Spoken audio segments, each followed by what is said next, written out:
दोस्तों, प्रणाम, राधे राधे। कैसे होंगे? विवाह गीत है दोस्तों, अच्छा लगेगा लाइक शेयर सब्सक्राइब करना और कमेंट में लिख के बताना दोस्तों कैसे लगा। धन्यवाद।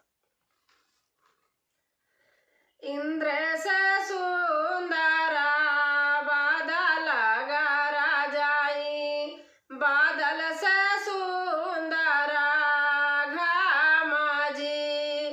इंद्र से सुंदरा बादल गरजाई, बादल से सुंदरा घामाजी।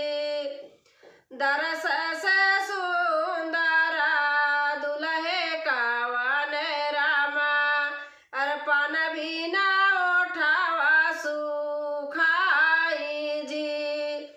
दरस से सुंदरा दुल्हे कावन रामा, पान भी ना उठावा सुखाई जी।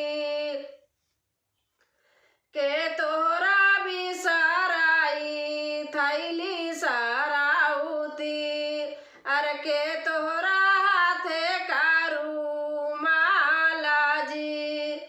के तोरा बिसराई थैली सराउती, के तोरे हाथे कारू माला जी। नहीं मोरे बिसराई थैली सराउती, अरे नहीं मोरे हाथे कारू माला जी। नहीं मोरे बिसराई थैली सराउती, नहीं मोरे हाथे कारू माला जी। हम